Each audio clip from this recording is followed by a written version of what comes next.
And then, like I said, we'll get things started here. Actually, it's 12:05 right now, so let's go ahead and get things started. Thank you all for joining us. Um, Welcome to the first in our series of the fall refresh, to get you kind of over the heat of this summer. We had some really hot days this summer and everything, so we're looking forward to kind of refreshing and getting you ready to tackle the new challenges that this school year will bring. And today with us to kick off our series, we have Mavis Brown, who is the founder of Mavis Brown Consulting. And go ahead, Mavis, you can take it away. Thank you, everybody, for taking time out and to come and also learn about, some of the tools and strategies with regards to the youth. I'm Mavis Brown, the founder, and I'm also the principal consultant for Mavis Brown Consulting. I actually specialized in the youth, the holistic programs and processes for youth development curriculum and also workshops. But today we'll talk about some of the building inclusive and emotional intelligence and our own self-awareness as providers of services and things that will help make the processes and I guess programs and the youth that we interact with useful, and also for them to get a lot out of beyond the classroom. So some of the things that we'll discuss, and feel free to Crystal will let me know if there are any questions in the chat, and then we'll respond and chat it away. So it's about asking, feel free to ask any questions, or if we're on a separate slide and something comes to mind, this afternoon is more like a Q&A and facilitation of a scope of some of the strategies and also roadmaps that when it comes to giving youths or equipping them with what they need. So we'll learn about some of the strategies for youth development, also how to empower the future success of the youth beyond the classroom. Holistically, life, the academic is there, but also the personal and professional and the emotional well-being of the youth. There are some roadmaps and strategies that we will get into as we go. So developing equitable youth for future-ready world. What does it holistically looks like? We went right in the middle of the crowd and all that trying to defuse. Are you hearing something? Am I missing? No, we're good. I went ahead and muted everyone. Okay. So some of the practical strategies, what does supporting student well-being looks like? And I always say personal and professional challenges, even not when I say professional, and in this scope, mostly for them, professional is being students, or some may also have part-time jobs, and depending on the age demographics. What does that look like? We can separate the personal challenges from their academic challenges emotionally. So you have different demographics. Some of the things to think about: one person, their emotional well-being, maybe mental challenges that they are having. And we know post-COVID has brought about a lot of challenges in youth that we'll talk about. So some of the resources that are available that you can easily give to them with referrals, and in some cases, some people that are maybe behavioral therapists, or to any or encourage them to seek help. We'll talk about that in detail. To foster positive behaviors. What are those behaviors, that the negative ones that you see you want to weed out, and the ones that you will encourage? And with youth, resilience, as the more and more I engage, resilience and empathy has been a growing trend with the youth. Like generation before us, we never talked a lot about empathy. To some in the past generation looked like somebody who was just emotional and weak. And today, the youth actually, despite the increase in bullying and stuff, there are also a lot of youth who are very empathetic and sympathetic to their group. But some of the things to look for to make those people an advocate in your group is to see their behaviors, that if they are caring, to help out. We'll embed some of the principles. DEI is it's very large framework and has to be, those principles have to be embedded actually in different contexts. Different contexts demands actually different way that you apply. So we'll talk about that. Before we get into all that, a little bit about me is I have actually been in the DEI training and development space for about 15 years. And I was in the military for 22 and retired coming up on 2 years. My last 8 years, and I've always been volunteering with youth. Even when volunteerism, as I moved up the rank, became more of not a requirement, but part of our growth process for promotion, I always gravitated to youth. Volunteered with youth organizations everywhere because I saw that the more of the youth, being in the Navy, the younger sailors that I supervised, a lot of them needed mentorship because they are the average person like my own child or the one across the street in my neighborhood.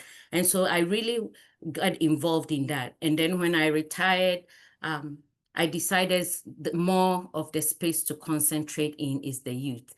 I volunteered a lot. I've also worked for quite a bit of youth. And actually, this summer, I had my first youth leadership program with UMBC, teaching middle schoolers. Interesting. I learned a lot on my end with them for digital citizenship and online safety and things like that.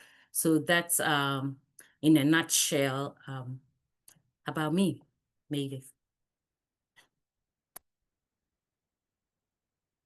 We're moving into guiding youth beyond the classroom. What does that look like?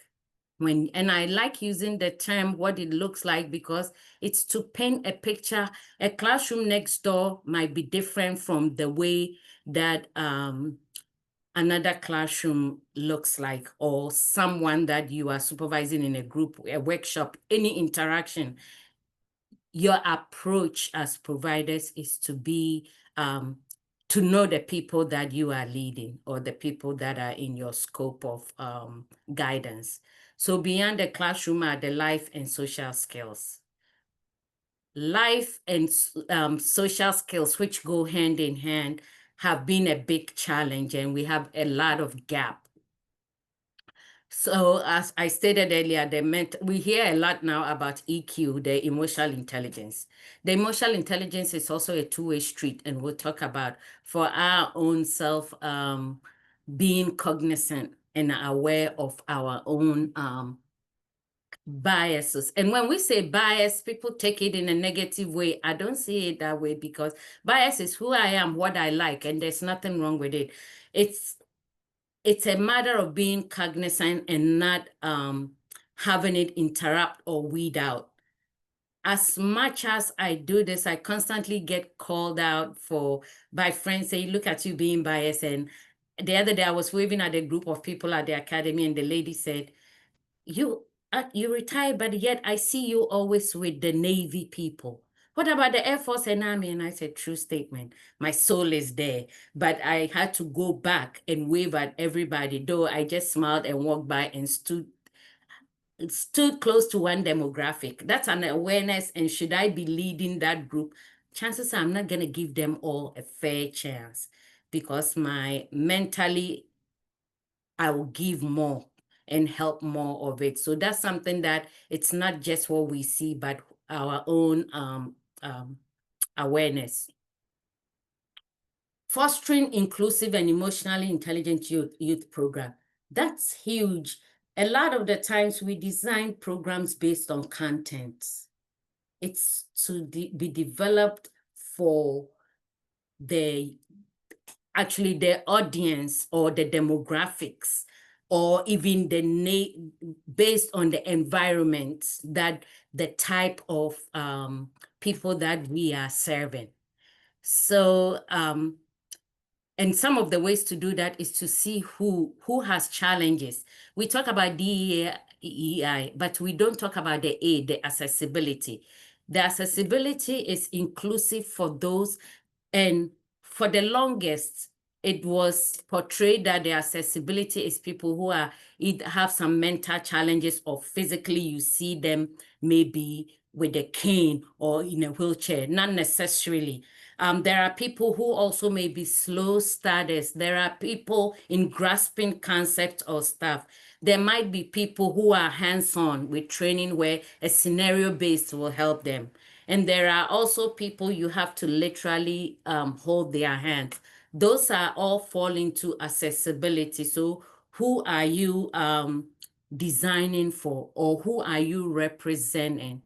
And even if you are looking at the content that was designed by somebody as a cookie cutter, it's the delivery. Or if you are mentoring people, it's the approach that you are using. So it's inclusiveness, as in some people can sit for only 10 minutes and they need a break. Those are those people that can be more engaging when and giving them the hands-on approach. And also effective initiatives that are there. Some can read all day. Some may want to watch visually, see. Some wants to, they're walking around, if that's what's helping them learn. So you find those approaches and implement it in your day-to-day interaction with them. The whys. Understanding the urgent need. During the COVID, as some say, it didn't last to have that effect on the youth. I disagree on that, because firsthand I've seen it. The isolation hit them hard. The remote also caused some challenges for them. And with that challenge, I spoke about life skills. I can't stress the importance, because life skills is huge, and communication was one that really, really affected them. They lost their sense of identity for some, because they were always involved in things, and those, whatever the interest, shut down. And when it reopened, some have never been able to grasp that. So the why approach is equity, inclusive environment in things that and I see a lot of even institutions and other organizations implementing. Stuff that has always been a breeze, events, recognizing or sending them to places. It's like providers are starting from scratch now. Some don't even want to still show up to events. And so it's finding new ways that, if it used to be, this is where we used to congregate, finding what they like to do and implementing. And what I'll share towards the end, some of the strategies itself. Developing the literacy in youth and providers, like I stated earlier, the self-awareness is huge, because if we don't to see for ourselves, not just ourselves, but for the youth themselves, what is it that they are lacking that we are not providing for them? So not knowing our own literacy in stuff that we need to fix. And I stated bias has different underlying. It could be for a gender, it could be for a demographic in age group. It could be also for an interest. So knowing both and aligning it with the youth.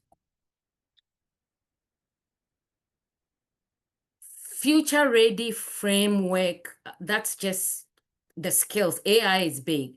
They're one of those that the youth are our demographics that I have seen some that are keen to know more, and those who are digging in. But with that also comes some mental strain.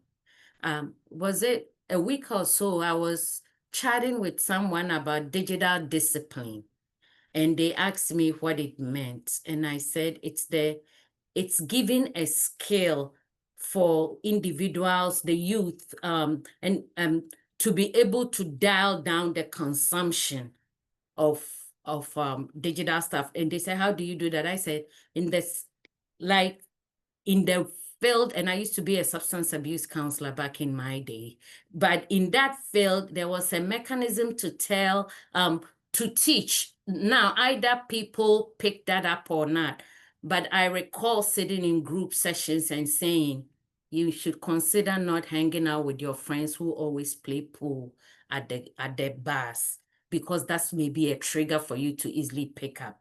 So then putting that in the same context of AI or even digital citizenship, their footprints online, aligning AI, digital citizenship into digital discipline is after a little bit of consumption or seeing that somebody has come on to join you in a game room and they start using choices of words that are inappropriate or bullying someone. You can't control that, but having the mechanism to just turn it and leave the room, purely just leave the room. When do you make this decision? When things are bothering you, you can't fight the world, but you scale back. And when I was talking to a teenager, that said, oh, I said, you have a remote, don't you? And she laughed. I said, switch it off, turn it off, or report it to someone. It's simple, but it's very difficult once the information overload, want to see what to see. But we have to teach them the skills to have that balance. And what are those? And things just like I stated earlier, if it's not, it's time to turn it off. If it's not going your way, turn it off. You're being bullied, turn it off. If it's somebody you know in there, report them to an adult. Say something, because these things are also not just, it's increasing mental wellness. And sadly, some aren't with us because they couldn't take what they saw or heard or the overload. Because to some, it's their perspective, and perception for some is their reality, regardless of how it's being said that this isn't the real world. It still doesn't work or doesn't work. So the Future Ready framework, the skills that you see those individuals are lacking. And I wrote some of the skills to be resilience has been a lot of challenges, and adaptability. We used to say roll with the punches back in the day. It's not working right now, and it never will. And that's okay, because that's their world. Our job is to guide them to get there. And so the different type of skills. And for Crystal, I have a list that eventually I'll send to you to send it out to them. So to help as a guide, I created a guide. Great, So we'll send that out. I push that out.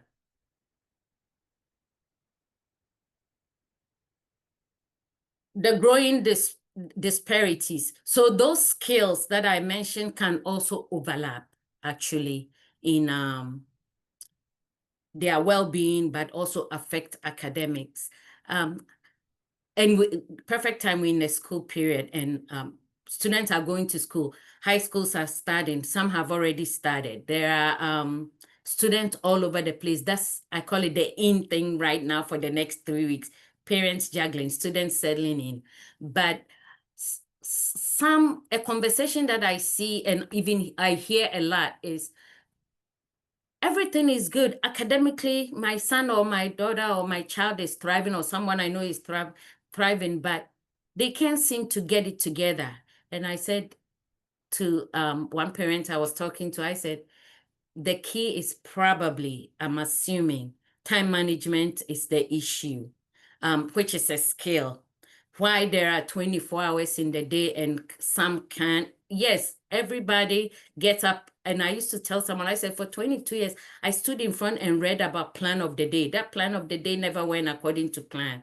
By the end of the day, my checklist is just not. And Crystal, you shake it. You agree, right? Yeah, your guy. Yeah, even when you plan a day, sometimes it doesn't go according to plan. So those skills, if it's time management, if they're not saying anything, but you can see there is a heavy load.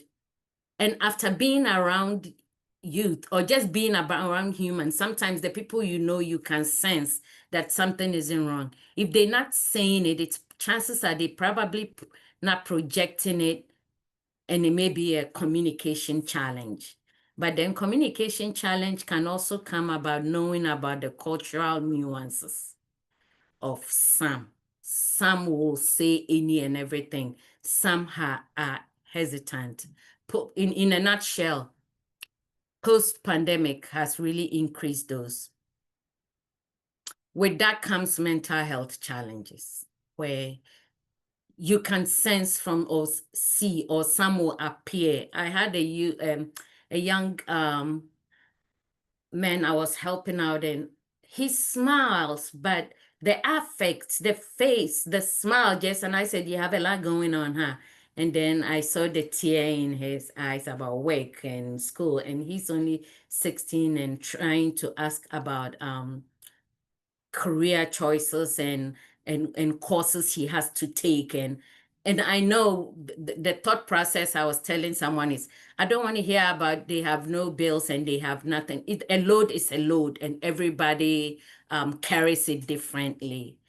So there was a lot on his plate when I said, write it down and let me see how your heavy load looks like. And it was a lot.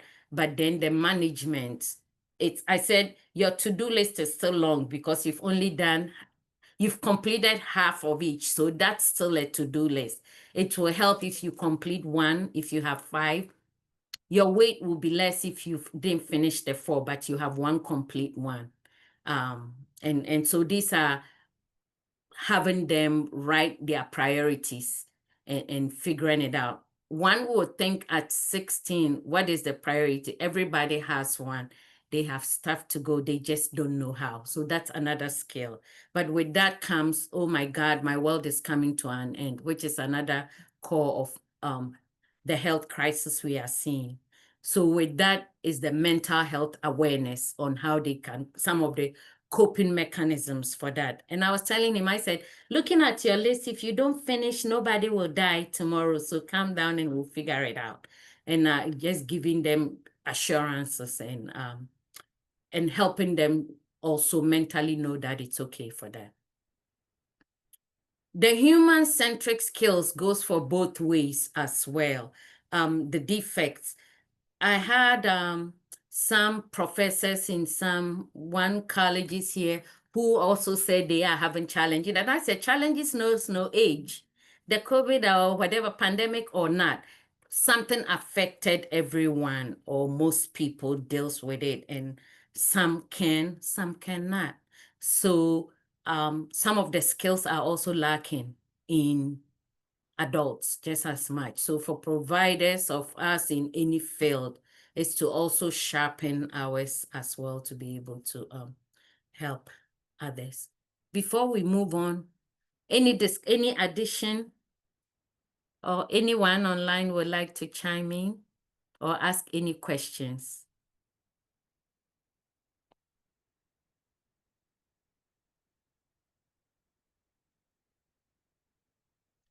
No? Okay.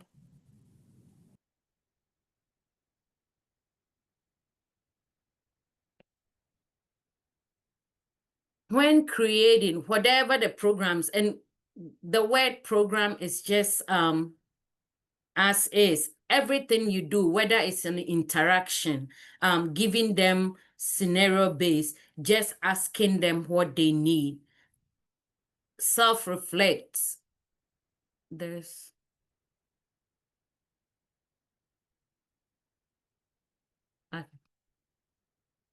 Self-reflect to understand. I mentioned a little bit about our own biases. So self-reflect to see what is it that, and sometimes we're not aware, but something is holding us back and we just don't know what. And it's probably is something that you don't want to implement, you don't want to embrace because of your own reason behind the scenes. But until you recognize that, then to get that out of the way, it will also impede the progress or processes of the youth we serve. Co-create programs. When I say this, just casually to even leaders and managers and things like, what is, especially for climate of other organizations, and I say, what are the people saying? Well, I implemented, and that's, you can implement stuff, you don't know what the cause or the root cause is. Same thing for programs.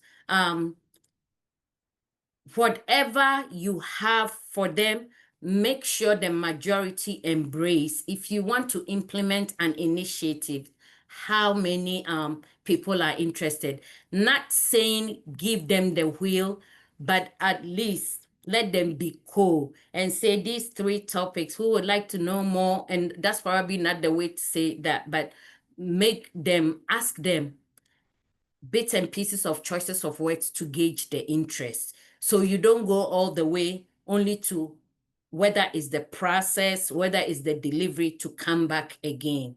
So having them along the way to see how many people, even financial literacy is a big one that I hear a lot of the times. Financial literacy, budgeting, and I was like, that can't be the only, find the core. And I was surprised this summer when I did the poll at UMBC. And these are middle schoolers who were interested in knowing about investment. That's all they want. They didn't want, it comes, the budgeting will come because you have to save to have the money to invest. But if that's what they're interested, then I did. And I wove that in. The budgeting came, I said, nothing can be done in this world if you don't save to do what you want. It's not gonna work. But I said the bank saves so they can give. So I'm asking you to do the same, and for their age we did. But that was what they wanted. So the core of it was how investment looked like, having someone come and talk about it. And so if I had just maybe started developing saving, earning what you save, the interest wouldn't be there. I have a follow-on for that for them now because they allowed me to at least create what they wanted to get them interested. So co-create the programs and finding out. And finding out isn't asking them. You could even just throw a topic out. It will give you an idea. A lot of, we have AI. What is it about AI you interested? I'm using just an example. It's everywhere now. Do you even know the risk? And they will look at you like maybe not sure. So then that's something you can start with, the risk and challenges for doing your homework with 100% AI, something, and use that as a platform, for example. And diversify your team.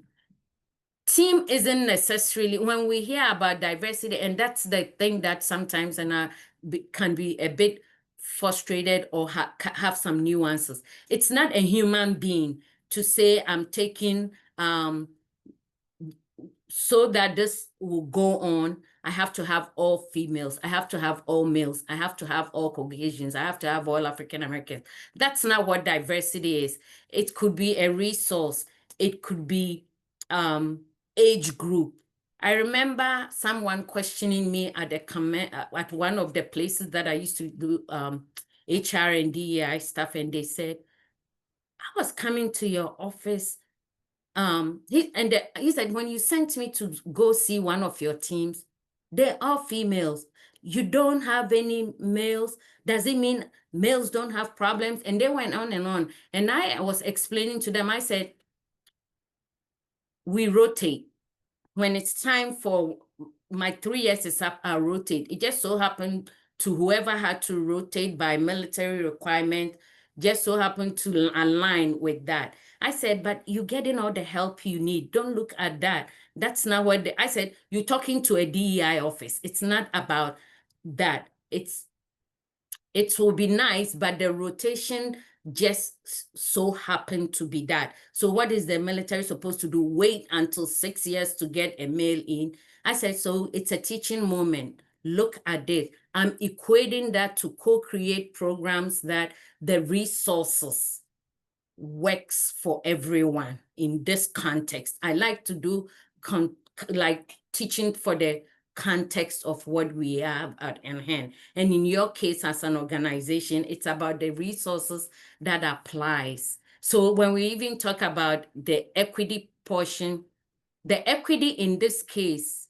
isn't about equality for all. It's about making sure those filling the gap for those who don't have much to have enough of, if it's mental health, if it's training, if it's whatever they need to have it, because somebody may already have that. So those who have gaps, you fill in the gaps. And that's what equality or equity in this case looks like. So delivering the resources also by the demographics, because, and correct me, and I read online, you have a span of ages from like 8, right? What's your youngest customers? And I call them customers because we take care of them. What's the average age?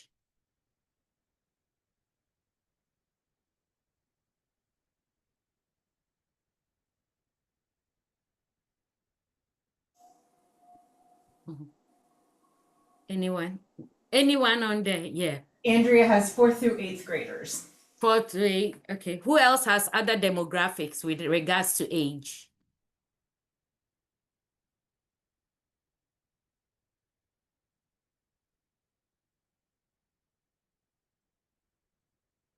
Okay, I see. Oh, I can't click on.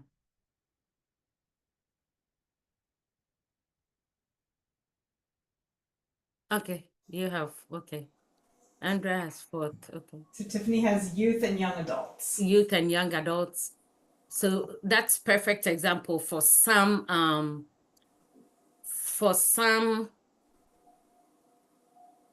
Michaela's 11 to 19. We've got some 9 to 15-year-olds. So we're kind of hitting that whole age range.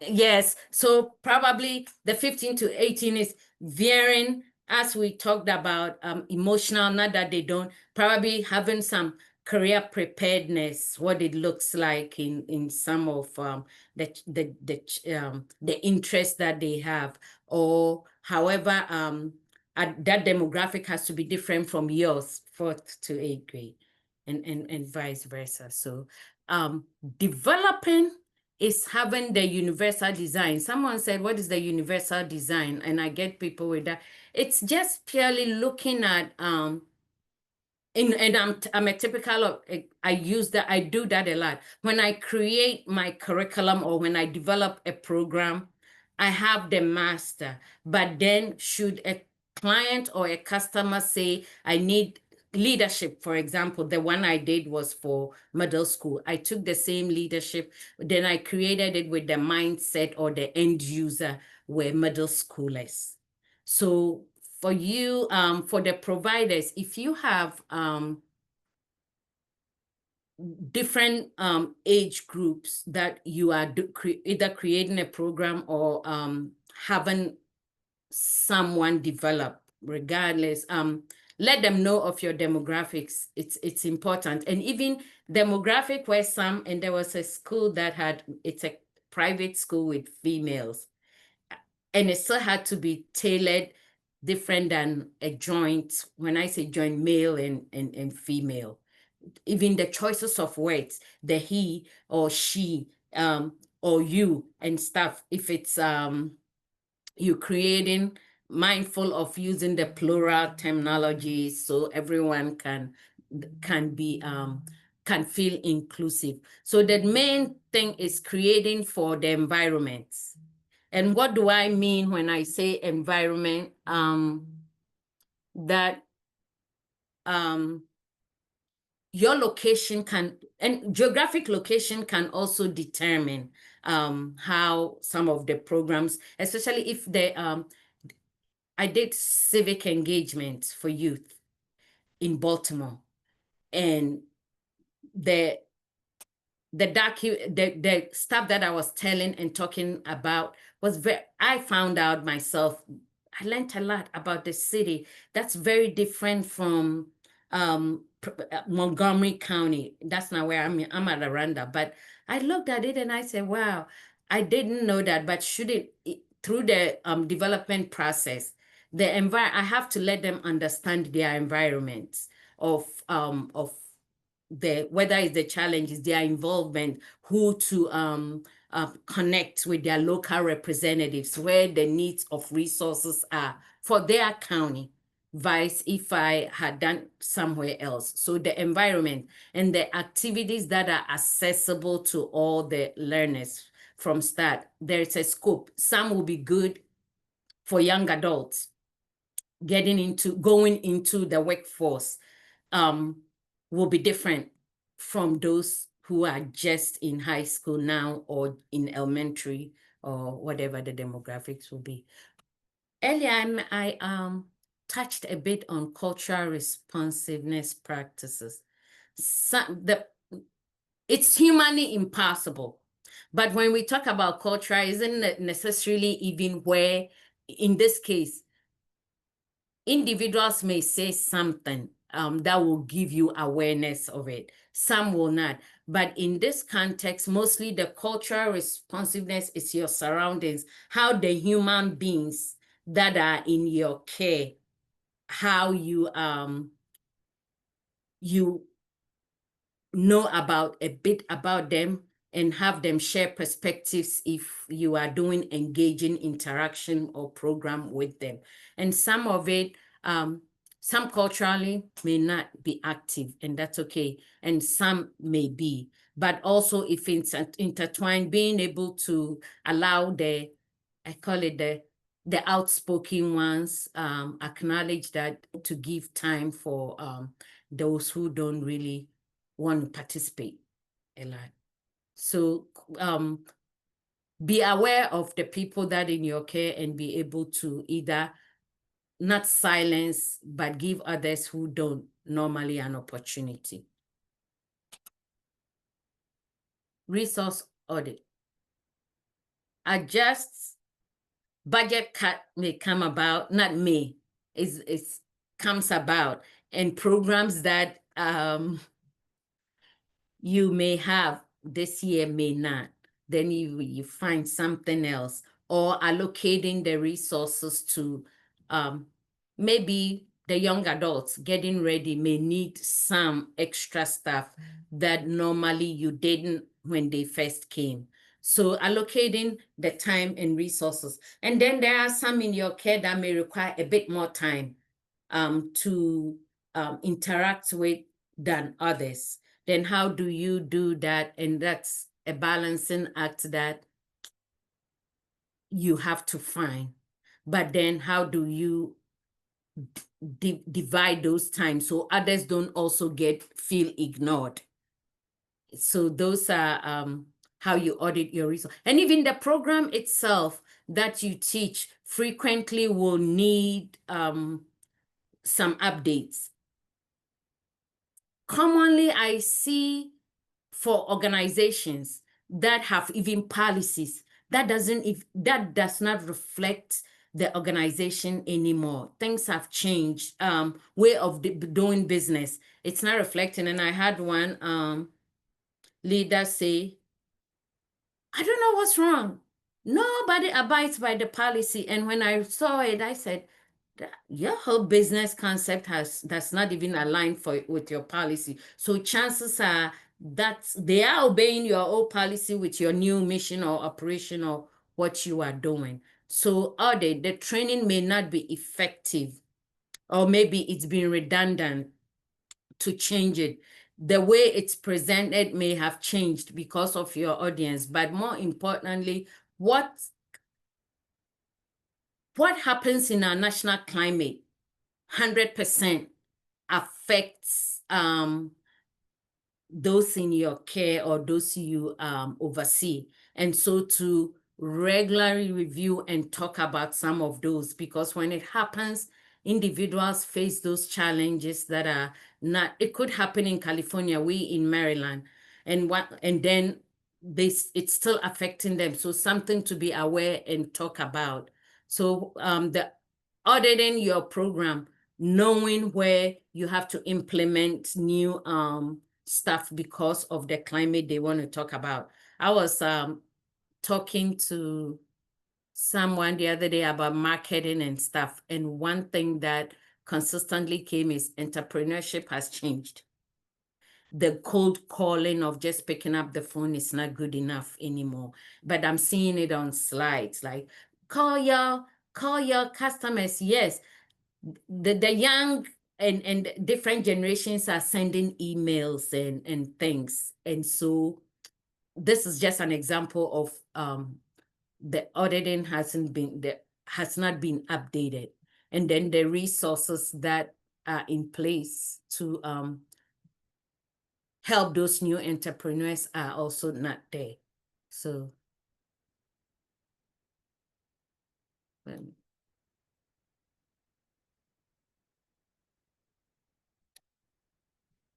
I think I spoke about this a lot. Providing your own emotional literacy, self-regulation. The truth has to be said. It can be emotionally draining. And sometimes there may be a trigger. We're human, regardless whether we are the youth or the providers. And so knowing when it's time to take a step back. I used to sometimes say, take 5 when I used to have the midshipmen and they pushed some buttons and I would say, let's take 10, then I'll woosah and come back and put a smile on. But I knew, and there were days too, I had to set it straight. But I had to find my own self-regulation to cut stuff out, to take a break. And I used to say, and then I'll talk about it, and some people will say, what are you complaining about? I said, because I'm human. And that's all I used to say, because I'm also human and I also have emotions and I have to also be aware of things. So that for the youth, the core skills, and it's interesting. I was very surprised that I thought journaling was old and it was my generation where I picked up and wrote a lot of what but it's coming back, or it has come back.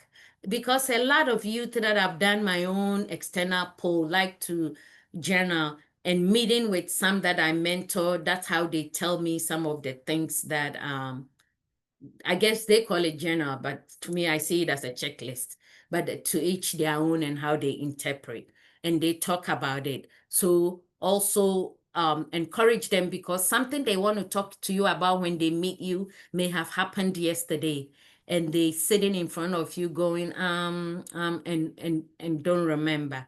And they may, if they had journaled, and also reflect on some of their actions. I do a lot of self-reflection of, and it's not in a therapeutic self-reflection, but it's stuff that, an action that was taken, and reflect, and I have them reflect back of what would have been if they have taken a step back, or looking at it now, what was the approach they would have taken besides what they did now and things, and they reflect and go back to other things. So hopefully it will not be repeated. And the self-management, in a nutshell, is just about them knowing when to come to you, that it's getting out of hand. I'm in here and I just can't take anything else because it's too much, and all the other nuances in a good way that comes with human emotions, in a nutshell. So for that.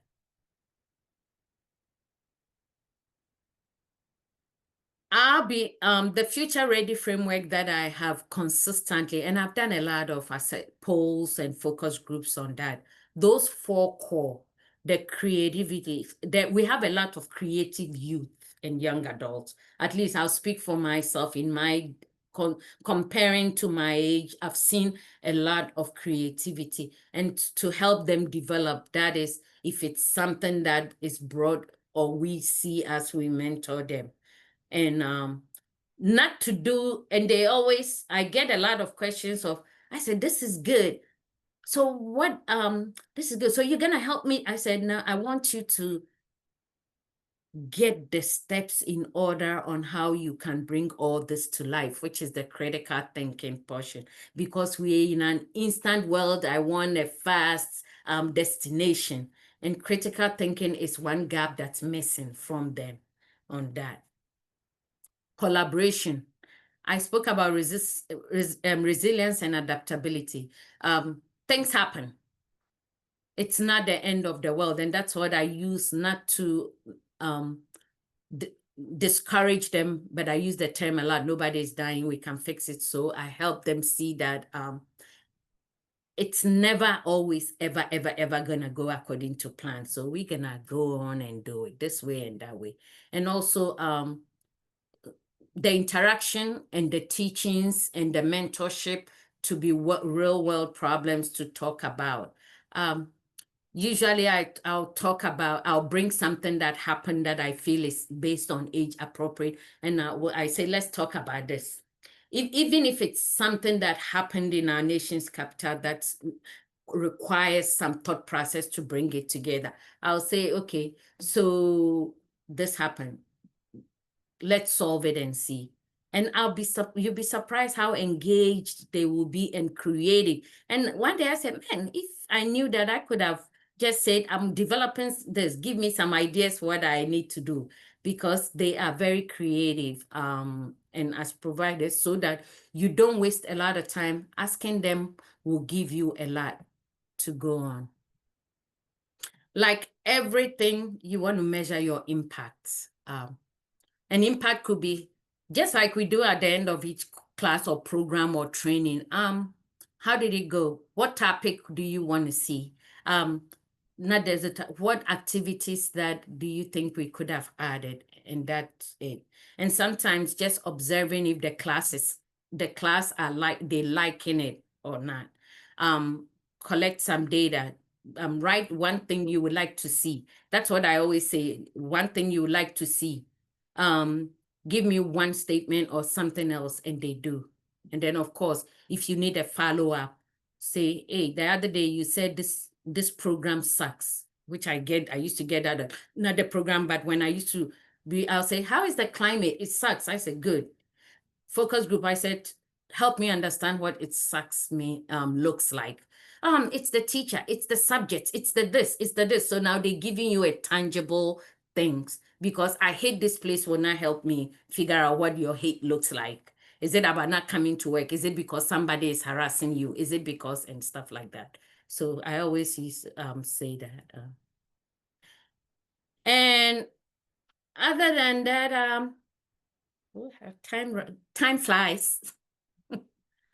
So I will leave a window for anyone who have any questions that relating to anything in regards to what we spoke about.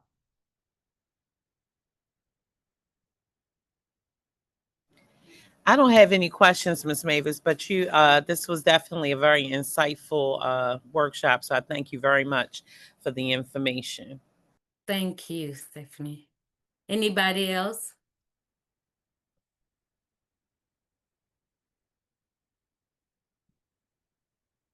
I like this saying when I saw it years ago, where it says, our job is not to prepare young people for the world. Our job is to prepare them for their world. And I always keep that in mind when I'm trying to impose stuff from back in the day. I was like, this is not what it looks like. I need to not teaching them wisdom is different from imposing what is not working anymore. Back in my day, we had the typewriter, I'm showing my age, and we did this and we did that.